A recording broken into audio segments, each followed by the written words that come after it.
युवक एक अंधेरे कमरे में बैठा है, उसका चेहरा सिर्फ उसके सामने कंप्यूटर स्क्रीन की हल्की चमक से रोशन है। उसकी उंगलियां कीबोर्ड के ऊपर घूम रही है और वह अपने आप से दृढ़ निश्चय के साथ 18,786वीं चुनौती के बारे में बुदबुदा रहा है। शुरू करें। जब वह खेल के अंतिम बॉस अमर राजा की उपप्रजाति अमर राजा की किंवदंतियों को याद करता है तो उसकी आंखें भयंकर ध्यान से सिकुड़ जाती हैं। पूरे सब पर केवल शीर्ष 50 खिलाड़ी ही इस दुर्जय दुश्मन को चुनौती देने के लिए योग्य हैं, क्योंकि उसकी अल्ट्रा वाइड अटैक रेंज, भयानक पीछा करने की क्षमता और उसकी एक हिट किल क्षति है। 5 साल पहले खेल के लॉन्च होने के बाद से कोई भी उसे हराने में कामयाब नहीं हुआ है, जिससे अमर राजा को गेमिंग की दुनिया के अमर अधिपति का खिताब मिला है। लेकिन ये दूसरों के लिए सिर्फ अफवाहें हैं। 5 साल पहले खेल के बंद बीटा चरण के दौरान उसके बड़े भाई ने अमर राजा को पहले ही हरा दिया था। खेल शुरू करने से लेकर उसे जीतने तक सिर्फ एक हफ्ते में ही उसके भाई ने खुद को एक सच्चा गेमिंग जीनियस साबित कर दिया। उन्होंने साथ मिलकर हर गेम बॉस को हराने का वादा किया था, लेकिन उस जीत के बाद उसका बड़ा भाई बिना किसी निशान के गायब हो गया, पीछे कोई जानकारी नहीं छोड़ गया। कोई नहीं जानता था कि वह कहां गया था, लेकिन उस युवक को यकीन था कि उसके भाई का गायब होना किसी तरह इस खेल से जुड़ा था। उस दृढ़ विश्वास से प्रेरित होकर वह अमर राजा को बार बार, हजारों और दसियों हजार बार चुनौती दे रहा है। अपने भाई को वापस लाने की उम्मीद की एक छोटी सी किरण भी खोजने के लिए दृढ़ संकल्पित है। लड़ाई के 5 घंटे बाद वह पसीने से लथपथ है, उसकी सांसें उखड़ रही हैं और वह सुन्न उंगलियों से माउस और कीबोर्ड को पकड़ रहा है। उसका दिमाग थकावट के कगार पर है, लेकिन उसका दृढ़ संकल्प कम होने से इनकार करता है। यह सबसे लंबा समय है जब वह अमर राजा की उपप्रजाति के खिलाफ टिका है। क्या वो अभी तक मरा नहीं है? मैं उसे बिल्कुल नहीं मार सकता। एक फिसलन भरे लोच की तरह मैं उसे बिल्कुल नहीं मार सकता। वो उन्मत्त होकर सोचता है। खेल से अमर राजा की आवाज तिरस्कार से गूंजती है, मैं अमर राजा हूँ, इस दुनिया के देवता। क्या आपको लगता है कि आप जैसा एक साधारण नश्वर मुझे मार सकता है? लोच, चींटी, जानवर, मैं आपको सफल नहीं होने दूंगा। यहां तक कि जब उसके कानों में ताने गूंज रहे थे तो अचानक युवक को अराजकता के बीच शांति मिल गई। उसका दौड़ता हुआ दिल स्थिर हो गया और एक लंबे समय से खोई हुई भावना अंदर उमड़ पड़ी। उस पल उसे एहसास हुआ कि बॉस के हमले के पैटर्न में एक रास्ता है। नए सिरे से दृढ़ संकल्प के साथ वह आगे की ओर झुका, उसकी आंखें चमक रही थी। जब तक मैं यहाँ अपनी सबसे मजबूत फिनिशर चाल का उपयोग करता हूँ, मैं उसे हरा सकता हूँ। सच्चाई का क्षण आता है। वो अंतिम चाल को सटीक ढंग से निष्पादित करता है और बॉस के प्रतिरोध को टूटता हुआ महसूस करता है। उसके चेहरे पर अविश्वास की एक झलक दिखाई देती है। मैं जीत गया। क्या मैं वास्तव में जीत गया? वो खुद से बड़बड़ाता है। राहत और भारी भावना उसके अंदर उमड़ती है क्योंकि वो अपनी कुर्सी पर वापस बैठता है। 5 साल और 8 महीने तक वह इस छोटी सी जगह में बंद रहा, जिसे उसके आसपास के सभी लोग बेकार समझते थे। बिना काम या सामाजिक मेलजोल के दिन, यहाँ तक कि उसके अपने माता पिता भी उसके जुनून से घृणा करने लगे थे। लेकिन उसने कभी हार नहीं मानी। वो दृढ़ रहा और अब आखिरकार जीत उसकी थी। इस शापित खेल के पीछे के रहस्यों को जानने के लिए दृढ़ संकल्पित वो मॉनिटर के करीब झुक गया। उसकी आंखें उद्देश्य से जल रही थीं। मुझे देखने दो कि इस खेल के साथ वास्तव में क्या चल रहा है। फिर बिना किसी चेतावनी के उसके बड़े भाई की आकृति स्क्रीन पर दिखाई देती है। उसके होठों पर एक हल्की मुस्कान खेल रही है। युवक का दिल धड़क रहा है। उसकी आवाज कांप रही है क्योंकि वो पुकारता है, भाई, भाई, तुम अभी क्यों दिखाई दे रहे हो? तुम इतने सालों से कहाँ थे? मुझे बताओ और मैं अभी तुम्हें ढूंढने आऊंगा। आकृति अपना सिर थोड़ा झुकाती है और पूछती है, क्या तुम सच में मुझे देखना चाहते हो? युवक की आंखों में भ्रम और हताशा घूम रही है। तुम मेरे भाई नहीं हो। तुम कौन हो? वह पूछता है, लेकिन आकृति केवल एक रहस्यमय निमंत्रण देती है, आओ अमर राजा के इस परीक्षण में शामिल हो जाओ। जब तक तुम अमर राजा बनोगे तुम मुझे देख पाओगे। उसे घबराहट होती है क्योंकि उसे एहसास होता है कि उसका शरीर पिक्सेल दर पिक्सेल फीका पड़ने लगा है। मेरा शरीर गायब हो रहा है। क्या लानत परीक्षण! तुम कौन हो? मेरा भाई कहाँ है? उसे बाहर आने के लिए कहो। वो शून्य में चिल्लाता है, लेकिन आकृति चुप रहती है। उसकी अभिव्यक्ति अपाठ्य है। अरे कुछ तो बोलो कमीने, लानत है अमर राजा के परीक्षण की, है ना?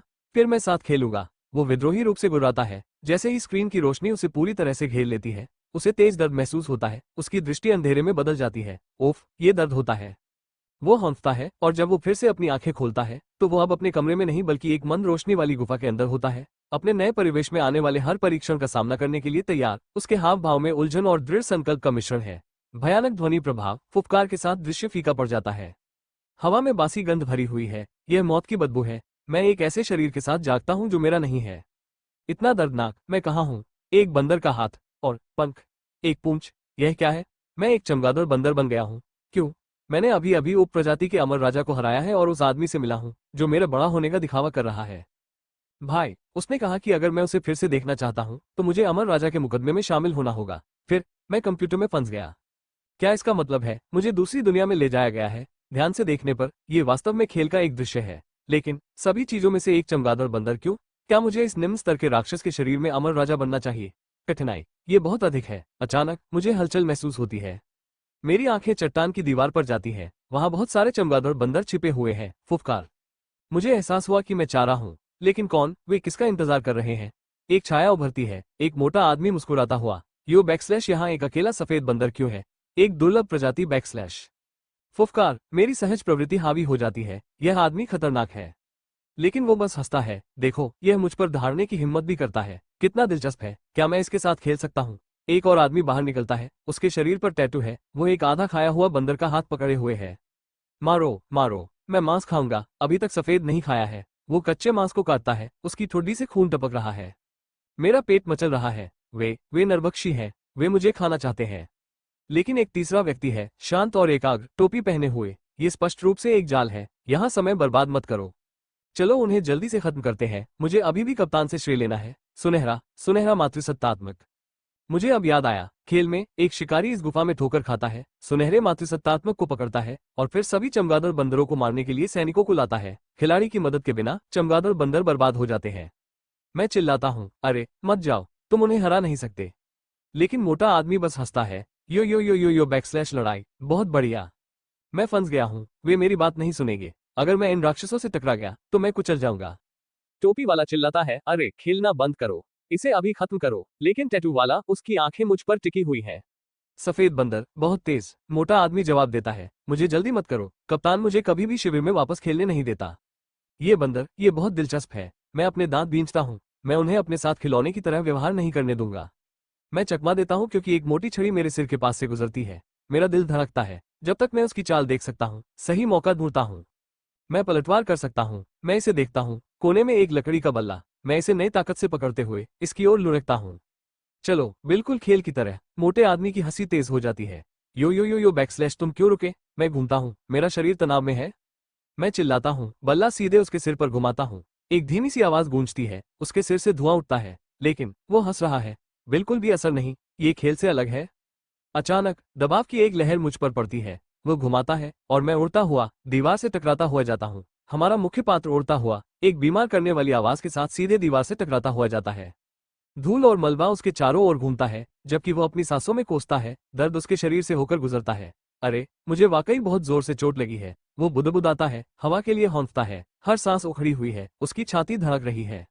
वो हिल नहीं सकता। घबराहट बढ़ती है क्योंकि उसे आश्चर्य होता है कि क्या उसकी रीढ़ टूट गई है। उसके विचार धुंधले हो जाते हैं, लेकिन फिर उसे एहसास होता है, खतरा फिर से आ रहा है। हटो, लानत है शरीर, मेरे लिए हटो। वो अंदर से दहाड़ता है, अपने अंगों को वापस जीवन में लाने के लिए बेताब है। वो अपने दांत भींच लेता है, उसके माथे पर नसें उभर आती हैं। हटो, मेरे लिए। डर दम घोट रहा है, लेकिन वो हार नहीं मान सकता। अचानक सब कुछ अंधेरा हो जाता है। एक तीखी चीख शून्य में से निकलती है, आ। मेरा सिर गायब हो गया है। वो बेचैन होकर ऊपर पहुंचता है, खाली जगह में खून के अलावा कुछ भी महसूस नहीं करने की उम्मीद करता है, लेकिन उसकी कांपती उंगलियां उसकी खोपड़ी से टकराती हैं, जो अभी भी पूरी है। हाँफते हुए उसे एहसास होता है कि यह सिर्फ एक भयावह दृश्य था, उसके आतंक का एक भूत। उफ, क्या यह एक सपना था? मुझे मौत के घाट उतार दिया। वो कांपते हुए बुदबुदाता है। लेकिन नहीं, यह कोई सपना नहीं है। उसका आसपास का माहौल वास्तविक, ठंडा और एक भयानक शांति से भरा हुआ है। जब वह अपने आसपास की अजीब दुनिया का सर्वेक्षण करता है तो भ्रम की स्थिति पैदा हो जाती है। क्या ये अन्य आकृतियां भी खिलाड़ी हैं जिन्हें यहाँ बुलाया गया था? यदि हाँ, तो उसका बड़ा भाई कहाँ है? उसके मन में संदेह पनपता है। धिक्कार है, क्या मैं गलत था? वो फुसफुसाता है। तभी एक तीखी, मजाकिया आवाज हवा में गूंजती है, बिल्कुल नौसिखिया। छाया से एक चूहा निकलता है, उसकी मनके जैसी आंखें क्रूर मनोरंजन से चमक रही है। एक पल में चूहे की पूंछ बाहर निकलती है, जिससे वो फिर से दीवार से टकरा जाता है। उसके शरीर में पीड़ा फूट पड़ती है और वो चिल्लाता है, हाय, दर्द हो रहा है, दर्द हो रहा है। वो अपने पैरों पर खड़ा होता है, चूहे को घूरता है, तुम मुझे ऐसे क्यों लात मार रहे हो? वो थूकता है, लेकिन चूहा केवल उपहास करता है, खुद को इस घातक खेल का प्रशासक घोषित करता है। तुम्हारी जिंदगी और मौत अब मेरे हाथ में है, ये ठंडे स्वर में कहता है। उसकी रीढ़ में एक सिहरन दौड़ जाती है। वो इस आवाज को पहचानता है, यह वही है जिसने उसके भाई का रूप धारण किया था, जिसने उसके डर में क्रोध की एक नई लहर जोड़ दी। वो जवाब मांगता है, तुमने मेरे बड़े भाई को देखा है ना? बताओ, वो कहाँ है? लेकिन चूहा केवल उसे ताना मारता है, जिससे उसके मिशन की सच्चाई उजागर हो जाती है। अपने भाई को फिर से देखने के लिए उसे अमर राजा बनना होगा। लेकिन मौत पहले ही एक बार उसे मार चुकी है और खेल के नियमों के अनुसार वो हार चुका है। उस योग्यता को नहीं, हार उस पर कफन की तरह छा जाती है। उसका मन अपनी मृत्यु के क्षण को फिर से याद करता है। कैसे उसकी घबराहट और डर ने उसे अंधा कर दिया था, जिससे वह जीवित रहने के लिए बहुत कमजोर हो गया था। मैं अमर राजा नहीं बन सकता। मैं अपने बड़े भाई को नहीं बचा सकता, वह कड़वाहट से सोचता है। उसकी आंखों में निराशा के आंसू बह रहे हैं। फिर भी चूहे की नजर लगभग पापी दया से नर्म हो जाती है। सौभाग्य से मैं दयालु हूं और मैंने तुम्हें एक से अधिक मौके दिए हैं, यह अंधेरे में टिमटिमाती 3 मशालों की ओर इशारा करते हुए कहता है। एक पहले ही बुझ चुकी है जो उसकी पहली मृत्यु को चिन्हित करती है। 2 बची हैं, यदि तीनों मशालें बुझ जाती हैं, तो तुम्हारी आत्माएं मेरी हो जाएंगी। तब तुम्हारा जो इंतजार कर रहा है वो अंतहीन, बिना धूप वाला सेविच नरक है। चूहा और करीब झुकता है। अच्छा, क्या तुम डरे हुए हो? ये फुसफुसाता है, लेकिन वह अडिग संकल्प के साथ उसकी नजर का सामना करता है। डरा नहीं, मैं अपने बड़े भाई को वापस लाने के लिए यहाँ आया हूँ, पूरा और स्वस्थ, बाकी सब के लिए। जब यह आएगा तो मैं इससे निपट लूंगा। चूहा स्वीकृतिपूर्वक मुस्कुराता है। उम्फ, यह अधिक पसंद है। पुनर्जन्म का द्वार पहले ही खुल चुका है। याद रखो युवक, तुम्हें यहाँ इसलिए बुलाया गया था क्योंकि तुमने उप प्रजाति के अमर राजा को हराया था। मुझे निराश मत करो। उसके चारों ओर सुनहरी रोशनी फैलती है, पुनर्जन्म की शक्ति के साथ घूमती है। उसका शरीर हवा में उठा हुआ है, सांस उखड़ी हुई है क्योंकि उसे वापस जीवित दुनिया में फेंक दिया गया है। दिल की धड़कनें तेज हो रही हैं, वह हाँफता है, मैं वास्तव में पुनर्जीवित हो गया हूँ। उसके पास इस पल का आनंद लेने का समय नहीं है। उसे वो समूह याद है जिसने सुनहरी मेजबानी की और कैसे वे शायद पहले से ही निकास के पास है। नहीं, राक्षस आपस में लड़ रहे हैं। एक ने गुफा में सभी को एक एक करके काट डाला। रास्ते में लगातार घात लगाए बैठे हैं। तुम बंदरों के झुंड को पता है कि कैसे परेशानी खड़ी करनी है। उठो, ये सब तुम ही कर रहे हो, है ना? क्या तुम सोचते हो कि तुम गुफा के प्रवेश द्वार को अवरोध करके हमें फंसा सकते हो? अपने अनुचरों से कहो कि इसे साफ कर दें, या फिर हम पर तुम्हारे साथ बदसलूकी करने का आरोप मत लगाओ। TSK, तुम नहीं जानते कि तुम्हारे लिए क्या अच्छा है। क्या तुम्हें छोटे बच्चे पसंद नहीं है? गांव वाले तुम्हें बच्चों के साथ खेलने नहीं देते, लेकिन आज तुम्हारा भाग्यशाली दिन है। यो, चलो छोटे बंदर के साथ खेलो। बंदर, छोटा बंदर, मुझे पसंद है। उसके पास मत जाओ, रुको, उसे चोट मत पहुंचाओ। जानवर, वहां हे बाहर आओ, मेरे साथ खेलो। यहाँ वो उसे खाने की कोशिश कर रहा था। दूसरा बंदर कहता है रुको। अचानक गुफा से हवा चली और लोमड़ी आदमी से टकराई एक सफेद आकृति दिखाई दी और उसका मुंह कट गया। मेरा मुंह फट गया। अरे, मैं अब मांस नहीं खा सकता। अजीब है, क्या मैंने तुम्हें अभी नहीं मारा? तुम फिर से कैसे जीवित हो? मुझे लगता है कि मैं पहले भी तुम्हारे जैसे राक्षस से मिल चुका हूँ। एक खिलाड़ी जिसे स्वयंभू अमर राजा ने बुलाया था, जिसने मुझे आदेश दिया था, मुझे उसे 3 बार काटना पड़ा। क्या तुम भी उसके जैसे हो? भूल जाओ, इससे कोई फर्क नहीं पड़ता। क्योंकि तुम मौत से नहीं डरते, इसलिए मुझे बस थोड़ा और प्रयास करना होगा। चलो छोटे बंदर, एक बैट बंदर की तथाकथित विशेषता, इसे स्पष्ट रूप से कहें तो है गति। एक सफेद बैट बंदर के रूप में इसकी गति विशेष रूप से उत्कृष्ट है। यही कारण है कि इसे चारा के रूप में चुना गया था। जब तक मैं इस शरीर का सही इस्तेमाल करता रहूंगा, मैं उसे हरा सकता हूं। उसके कंधे पर एक कट का निशान दिखाई देता है। त्वचा मेरी सोच से ज्यादा मोटी है। यो, समझदार हो गया। तुम्हें पता है कि हमारे बीच बहुत ज्यादा ताकत का अंतर है, इसलिए तुम हार जीत की लड़ाई चुन रहे हो। दिलचस्प, इस तरह से लड़ाई रोमांचक हो जाती है। उसे हराने की कोशिश करो। रोमांचक, फिर मैं तुम्हें वह सारी उत्तेजना दूंगा जिसे तुम संभाल सकते हो। उसने अपनी गति से पूरे शरीर को काट डाला। वो घबरा गया। फिर से उसे काटने की कोशिश की। MC वापस आ गया। MC ने सोचा, जैसा कि अपेक्षित था, उसका आकार उसकी गति को सीमित करता है और उसके हमले लापरवाह है। उप प्रजाति अमर राजा की तुलना में नहीं, कोई तुलना नहीं है। वो बस एक घुरघुराहट है। हाँ हाँ हाँ, यह मुझे गुस्सा दिला रहा है। मेरे पूरे शरीर पर चींटी की तरह दौड़ रही है। उसके काटने से बहुत जलन होती है। लानत है, क्या तुम्हारे पास बस इतना ही है? अगर तुम्हारे पास हिम्मत है तो मुझे मार डालो। मुझे पकड़ने मत देना, नहीं तो मैं तुम्हारा सिर काट दूंगा और देखूंगा कि तुम फिर कैसे उठते हो। जैसा तुम चाहो। फिर MC ने अपनी सुपर स्पीड शुरू कर दी। उसके शरीर के सभी अंग काट दिए और फिर अचानक दहाड़ते हुए वो उठा। वो जमीन पर गिर पड़ा और उसके शरीर से खून बह रहा था। क्या हो रहा है? हमारे युद्ध के देवता कैसे गिर गए? क्या एक भी चमगादड़ बंदर को नहीं हरा सकते? व्यंग्यात्मक टिप्पणी करना बंद करो। क्या तुम सब मुझे मरते हुए देखना चाहते हो? क्या तुम मदद नहीं करोगे? हाँ, वो अचानक MC पर कूद गया, लेकिन अगले ही पल उसने अपना पत्थर MC पर फेंका, लेकिन वो उसके पास से गुजरा और जमीन पर लेटे हुए लड़के पर जा लगा और उसका सिर चकनाचूर हो गया। हा हा हा हा, सॉरी सॉरी, मैंने गलती से तुम्हारा सिर मार दिया। हा हा हा हा। PPP मास्टरमाइंड मर चुका है। लिस को लड़ते रहने की कोई जरूरत नहीं है। हम तुम्हें गोल्डन मैट्रिक्स वापस दे देंगे। क्या तुम हमें जाने दोगे? चले जाओ। अच्छा लगता है, बहुत परेशानी से बचाता है। लेकिन मैं तुमसे एक छोटा सा एहसान मांगना चाहूंगा। जब मैं खेल खेलता था तो मैं ग्रेट स्वॉर्ड्स के साथ सबसे अच्छा था। कोई विशेष तकनीक नहीं, बस एक बार में एक स्लाइस पर बॉस को हैक करना। हालांकि ग्रेट स्वॉर्ड्स के साथ मेरी दक्षता अच्छी है, लेकिन मैंने अभी तक इस दुनिया में एक भी नहीं छुआ है। एक लड़ाई की असली भावना अलग होनी चाहिए, है ना? आप दोनों कृपया कुछ अभ्यास करके मेरा मनोरंजन करें, ऐसा जो तब तक खत्म न हो जब तक कि हम में से कोई एक मर न जाए। फिर कहने के लिए कुछ नहीं बचता। वे दोनों MC पर हमला करते हैं। एक अपना मुंह खोलता है और MC को खाने की कोशिश करता है, लेकिन MC अपने महान शब्द से उसे मार डालता है। ANC ने उसे तुरंत काट दिया। हे मेरे बड़े क्लब को खाने के लिए तैयार हो जाओ। लेकिन अचानक लड़के ने सोचा कि वो हार गया है। लड़का जमीन से गिर रहा है। कचरा अभी भी मुझ पर घात लगाने की कोशिश कर रहा है। कचरा कचरा कचरा, कचरे का एक गुच्छा, अभी भी जीवित है? मर जाओ बंदर, भागने के बारे में मत सोचो, लानत है, मैं इसके लिए गिर गया। उसने मेरा ध्यान आकर्षित करने के लिए फेंकने वाले चाकू का इस्तेमाल किया, फिर धुएं में छिपने का अवसर इस्तेमाल किया। छिपना बंद करो और यहां से निकल जाओ, लड़के के पीछे से आया और कहा। योल्ट्रे बहुत शोर कर रहा है, उत्साहित मत हो, क्यों न हम एक सौदा करें, जब तक तुम जाने दोगे। रुचि नहीं है तो तुम हमेशा के लिए यही रहोगे। चूहा दीवार से बाहर आया और बोला, बुरा नहीं है बच्चे, तुमने पहले चरण 50 को जल्दी से पास कर लिया। अमर राजा ने वास्तव में गलत व्यक्ति को नहीं चुना, बिना किसी हिचकिचाहट के एक घातक झटका, कितना निर्णायक।